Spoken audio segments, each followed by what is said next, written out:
Welcome, welcome everyone. Welcome to Bridge Builders of Diversity. And today's topic is all about learning disabilities. Misconceptions. I'm going to talk about misconceptions, and Sherri's going to talk about her personal experience with learning disabilities. So I'm going to turn it over to her. Okay, well, first off, when I was a little kid, I had hearing loss. And I have undiagnosed learning disabilities, but I've realized through the years that everybody just kind of focused on the hearing loss. So I had a lot of struggles in school when I was little. Actually, when I was little, some educators actually told my parents that I was borderline uneducatable. Just got a bachelor's degree. In English. Sorry. In writing, actually, creative writing. Yes, I wish that teacher was still alive. She's since Mail her a copy. Yeah, right? To the gravesite. Sure. And I also have a son with Down syndrome who is developmentally delayed academically, but he does pretty well academically, but he's a few years behind. But one of the misconceptions that we're going to talk about is learning disabilities have nothing to do with intelligence, vision loss, hearing loss, correct, movement disabilities. A learning disability is a unique disability because it manifests itself in many different ways. It could look like a hearing loss. It could look like a vision problem. It could even manifest itself as a cognitive disability, but it's not. Yeah. So learning disabilities are incredibly hard to diagnose. So that's why Sherri has undiagnosed learning disabilities, especially people our age often went undiagnosed because it was so tricky, which leads me to the story of my friend's brother. My friend's brother was a junior in high school before he was diagnosed with dyslexia. He was not able to read, but he was an amazing athlete. He was a very gregarious and outgoing person. He was extremely handsome, and young girls would do his homework for him. So while he wasn't on the honor roll, he was also getting good enough grades to stay on the hockey team. So it was in his junior year of high school that he was diagnosed with dyslexia.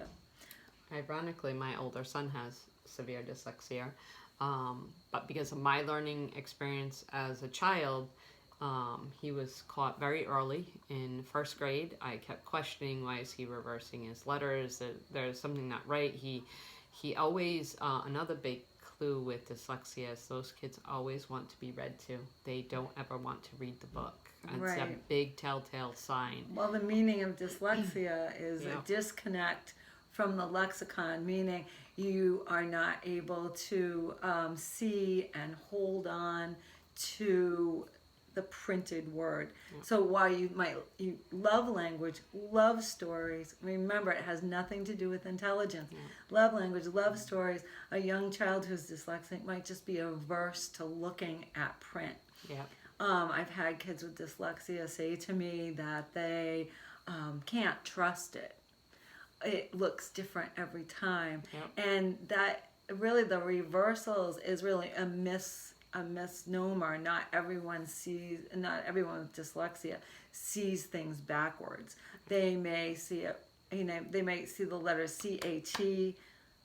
Sometimes they see the text even scrambled. They might see it many times the right way, and then the fifth time they look at it, it looks upside down and backwards. So it is by definition of the word, it is a disconnect from the lexic. In other words, the printed language. Yes, absolutely. And with catching my son early, he was able. The school didn't want to test him because he was still passing,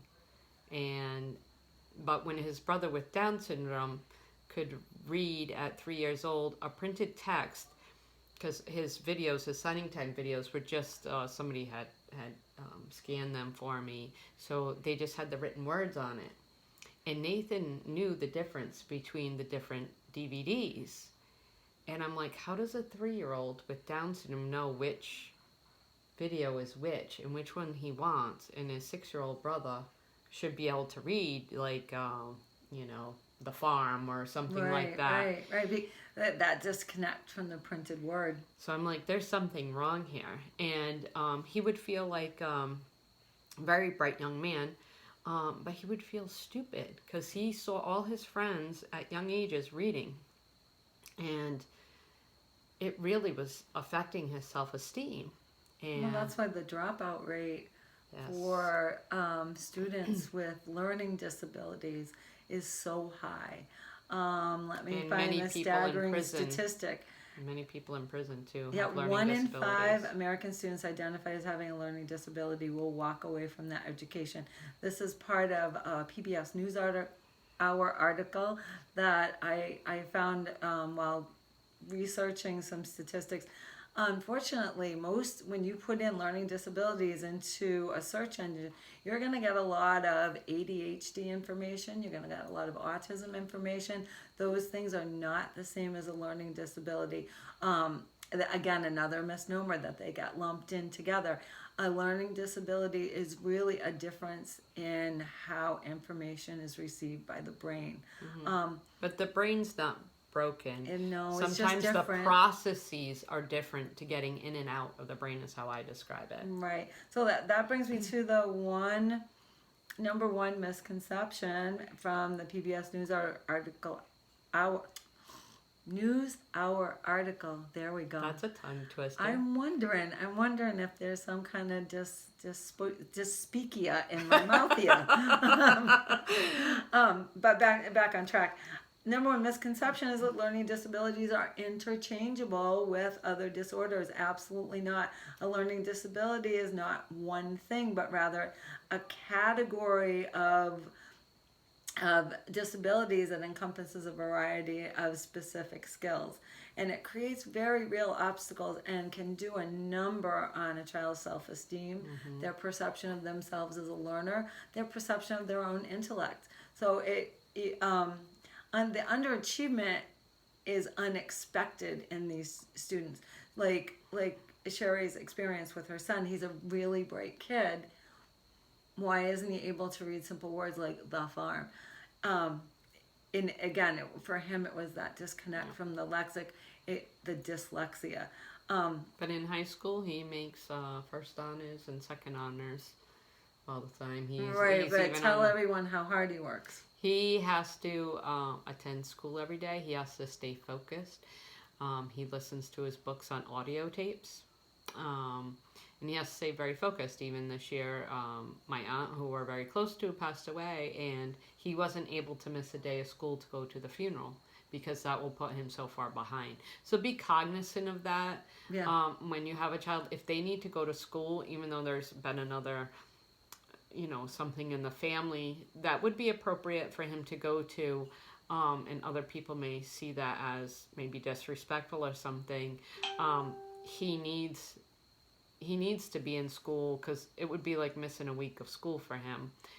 Most other students, they can miss a day and they can get right back in the ball game, but that would really throw him off. He doesn't even like to miss school even if he's sick.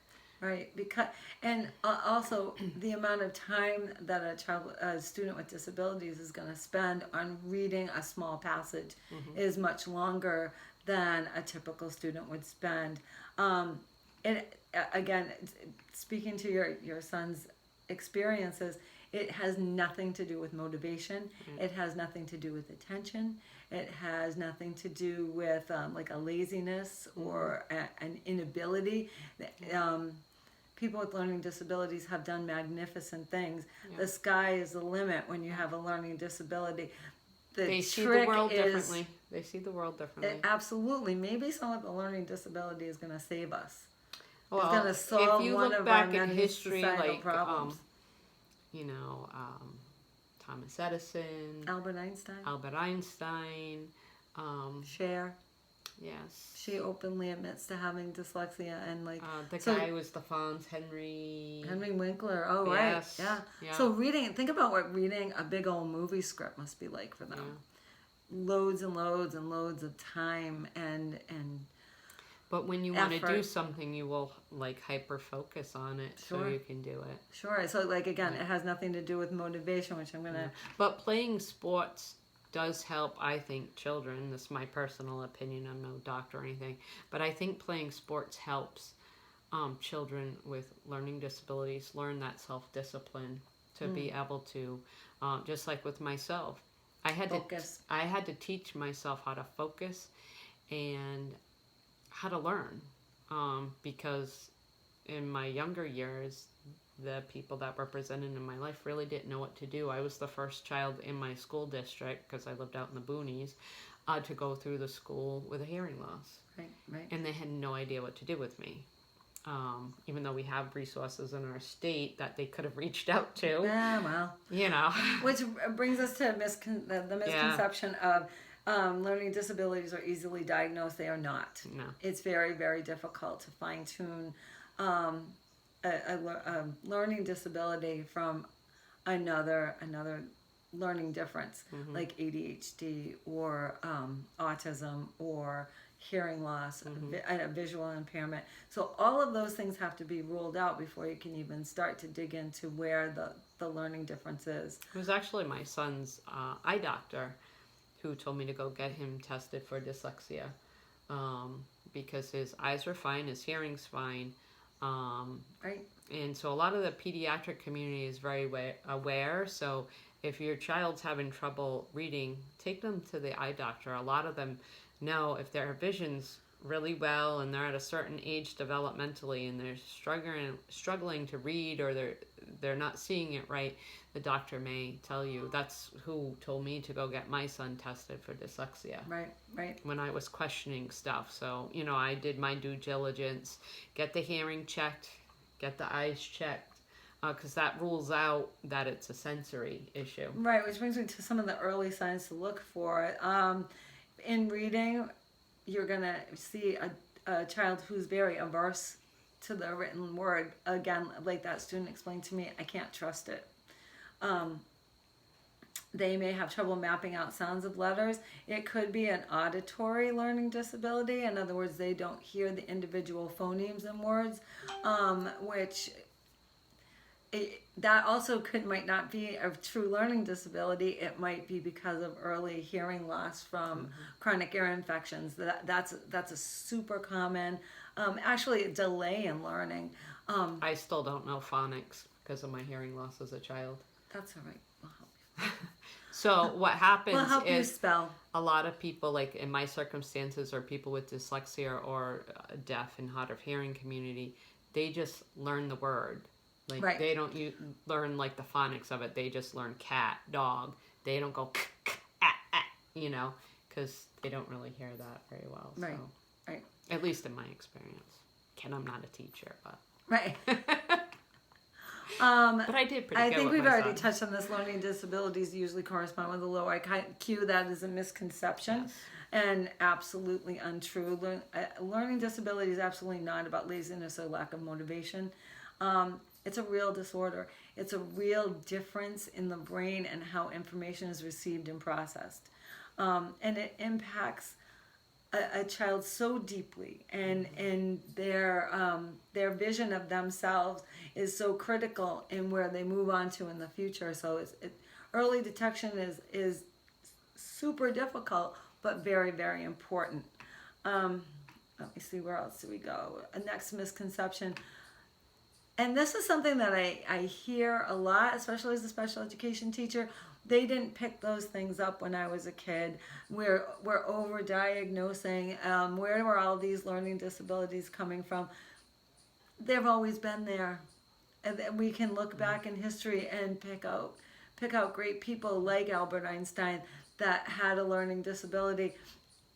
And well, now they think that perhaps Albert Einstein was autistic, which is different from a learning disability. But look wasn't at Thomas Edison, didn't his teacher, was he the one that the teacher sent him home from school and wrote the mother a letter saying that he was like too dumb to learn or something? oh like gosh, that? I don't. I'm gonna have to look that one I up. didn't hear that story. That sounds horrible. Yeah. An awful But thing the to mother say. didn't read him the letter from the teacher. No, She I read wouldn't him the either. letter of, "You're too bright to be at school," and blah blah blah, and Smart mom. which created his magnificent of electricity. And I believe it was Thomas Edison. The but- reason we're not sitting here in the dark. Correct. So hopefully we're attributing that story to the right person. Yes. But that's absolutely not accurate. No, we're not just diagnosing more learning disabilities to put more kids in special education. The same number of learning disabilities are out there, and it was really tricky for me to actually find the true number of people with diagnosed with actual learning disabilities, because it was all lumped in with ADHD and autism and other visual and hearing impairments. So it wasn't really it really carved out as that how many people have a true learning disability like dyslexia, or there's another one, dysgraphia, where numbers are tricky, and identifying quantities is tricky. So one of the things that we look for in young children, my focus in special ed right now is children ages 3 to 5. One of the early skills that we look for is something called subitizing. In other words, being able to look at a group of objects under 5.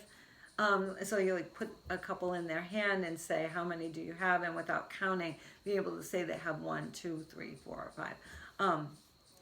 A child with like a mathematical leaning learning disability is going to have a really hard time with that early on. And kids with learning disabilities learn best through multisensory. And my theory is we should teach all our teachers to teach multisensory, Absolutely. which would cover everybody in the classroom, where traditional teaching doesn't cover every kid in the classroom. There's a good 20% who... Well, that active learning is actually encouraged now, especially in the early childhood years, rather than that passive learning where I'm imparting knowledge on you. Right. So getting the multisensory aspect in there. And when we say multisensory, we mean including movement, including auditory, like songs and chants and rhymes, including like hands-on and kinesthetic learning. Those things are all really important for kids with learning disabilities, and actually enhances the learning of all kids. People with learning disabilities are wired to do things differently. That's why I always say it's going to be somebody with a learning difference, or somebody who sees the world differently, that's going to solve our major world problems. Maybe climate change, maybe pantyhose that never run, or the car that never runs out of gas will be invented by somebody who thinks differently, because that's exactly what people with learning disabilities are. So the sky is the limit as far as their potential. And the last misconception that was brought up in this article, which I didn't realize would be a misconception, but learning disabilities might fade away with time, or you might outgrow them. Doesn't happen. I've learned how to navigate around them. I'm talking to Sherri, talking with other adults who have identified learning disabilities. They have coping strategies. They work harder, and they have ways of dealing with their lives that help them negotiate that learning difference. So they don't go away. They're with you for life.